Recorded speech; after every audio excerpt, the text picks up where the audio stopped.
నువ్వు 10:30కి ఆరాధన అంటే ఇప్పుడు వస్తున్నావు. నువ్వు క్రమంలో ఉన్నట్ట క్రమం తప్పినట్ట చెప్పరేమండి?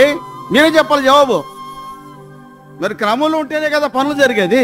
నువ్వు క్రమం తప్పి నీ ఇష్టానుసారంగా నీకు తీరిన టైంలో కాదు కదా. ఒక టైం ఫిక్స్ చేశారు కదా, ఆ టైంకి రమ్మని చెప్పారు కదా. నువ్వు పెద్దలకాడ రమ్మంటే నువ్వు నీ ఇష్టానికి టైంకి వచ్చావంటే నీ క్రమం ఉన్నట్టా లేనట్టా చెప్పరేమండి? నువ్వు క్రమంలో లేవు, సరి చేసుకోను. ప్రభు వాళ్ళు చేయి వేస్తున్నావు ప్రతి ఆదివారం. ఏమని వేస్తున్నావు చేయి? ప్రభు సరి చేసుకుంటానంటావు, మళ్ళీ అదే పాట. ప్రతిదినము ప్రజలందరూ ఆయన మాట వినడానికి ఎందుకు వస్తున్నారు వాళ్ళు? నువ్వు ఎందుకు వస్తున్నావు ఇక్కడికి? ఆయన మాట వినడానికి. ఇక్కడ ఉన్నవాడిని చూసేదానికి కాదు. ఆయన ఏం చెప్తాడు విందామని వస్తున్నావు. ఆయన మాట వినడానికి వస్తున్నారు. ఎందరూ వచ్చారు? ప్రజలు అందరూ వచ్చారు. ఎప్పుడు వచ్చారు? 3వ క్వశ్చన్. పెందల కాడ నీకు 10:30 అంటే నువ్వు 11